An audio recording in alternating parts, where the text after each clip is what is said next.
Hidup mereka serba ada, jabatan mereka, kedudukan mereka lebih tinggi daripada kita semua. Lantaran tidak adanya keimanan dan keislaman, sehingga kehidupan mereka, kata Allah, lebih hina dibandingkan kehidupan binatang ternak. Jamaah yang dimuliakan oleh Allah Subhanahu wa Ta'ala, marilah kita selawat dan salam kepada Nabi kita, Nabi Muhammad sallallahu alaihi wasallam, Nabi akhirul zaman, Nabi penutup para nabi, dan Nabi yang berhasil mengeluarkan manusia dari kegelapan kekafiran menuju cahaya keimanan kepada Allah Subhanahu wa Ta'ala. Jamaah yang dimuliakan oleh Allah Subhanahu wa Ta'ala, alhamdulillah, pada malam hari ini saya bisa kembali hari yang kedua saya bisa berada di SAI. Yang pertama pernah saya datang, tapi alhamdulillah malam ini bisa langsung bertemu dengan Bapak Kepala Desa yang dimuliakan oleh Allah Subhanahu wa Ta'ala. Mudah-mudahan Allah memberikan kekuatan kepada beliau untuk menjalankan amanah dari Allah Subhanahu wa Ta'ala, menjadi seorang pemimpin di desa SAI ini. Dan kepada alim ulama yang saya muliakan, para ustadz dan tokoh-tokoh masyarakat, mudah-mudahan semuanya mendapatkan cinta ini. Saya dulu dilahirkan di tengah-tengah keluarga yang non-muslim. Bapak saya beragama dengan agama Kristen, dan ibu saya beragama dengan agama Katolik, dan kakek saya, beliau seorang kepala suku di perbatasan Australia.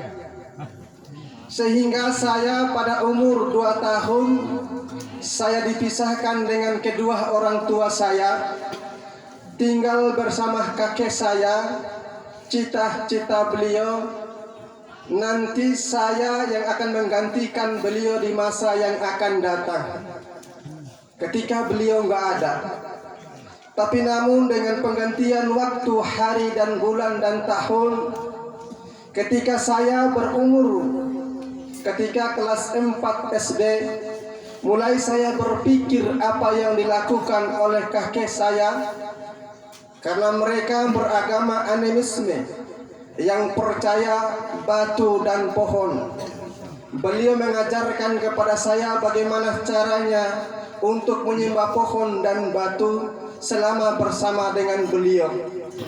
Suatu hari saya bertanya kepada beliau, siapa yang menciptakan langit dan bumi? Beliau menjawab, adalah Allah. Jelas dalam Al-Quran menjawab, apabila kamu bertanya kepada orang-orang kafir, siapa yang menciptakan langit dan bumi? Jawaban mereka adalah Allah. Mereka tidak pernah mengatakan Tuhan mereka. Ketika pada saat itu saya bertanya kepada beliau, kenapa Anda menyembahnya? Maka dia memberikan alasan, kalau alasan itu bagi daitah umat Islam yang kurang dengan ilmu, pasti kita juga akan kita yakini dengan apa yang mereka sembah. Apa yang dia katakan, kita adalah manusia yang penuh dengan kesalahan dosa. Kita malu berhadapan langsung dengan Allah, sehingga kita pakai dengan perantaraan. Batu inilah yang menyampaikan permintaan kita kepada Allah, katanya. Pohon inilah yang menyampaikan permintaan kita kepada Allah. Dan saya bertanya kepadanya, apakah dia punya telinga? Apakah dia punya mata dan mulut? Maka jawaban kakek saya, dia tidak mempunyai telinga dan mata dan mulut seperti kita, katanya. Maka saya katakan, mana mungkin dia bisa mendengarkan apa yang kakek inginkan, kakek minta. Maka dia berpikir, kalau dipikir-pikir benar apa yang engkau katakan. Maka mulai pada saat itu saya katakan kepadanya, mulai pada hari ini saya akan tinggalkan keyakinan kakek, saya akan mencari Allah yang menciptakan langit dan bumi. Maka kakek mengatakan, kamu tidak melihatnya dan dia melihat kamu. Maka jamaah yang dimuliakan Allah, ketika saya bersama kakek saya dikasih nama dengan nama Boratanggu.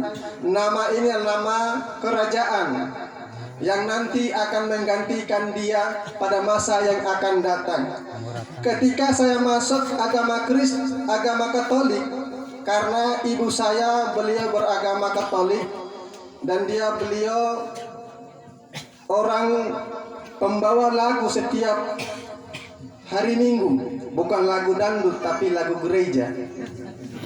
Maka saya ikuti beliau dan ibu saya sangat senang sekali. Dia bernama Saryanti Ledakaka, itu namanya orang sana. Saya ikut dengan beliau. Ketika masuk agama Katolik, saya diganti nama Jonius Boratanggu. Itu nama yang diganti pada masa itu. Nah, ketika saya mempelajari agama Katolik, arah-arahnya mereka itu arah kepada Maryam. Mereka mengangkat Maryam itu selain Allah. Maka sebelum mereka masuk ke dalam gereja, mereka harus sujud kepada patung Maryam.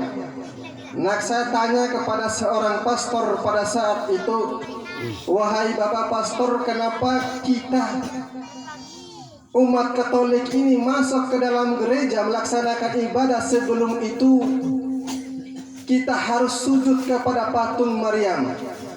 Siapakah Maryam ini? Maka jawaban pastor, dia adalah wanita soleh, wanita baik, sama seperti dalam Islam.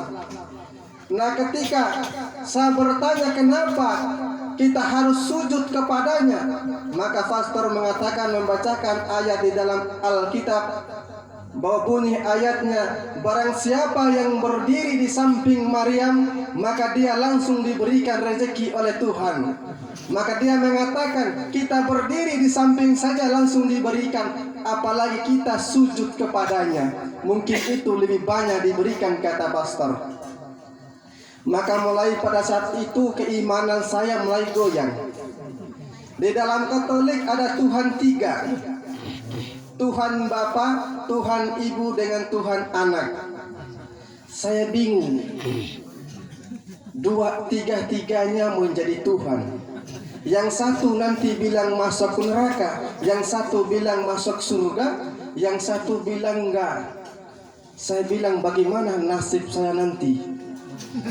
Maka saya katakan, ketika saya belajar agama Katolik tidak sesuai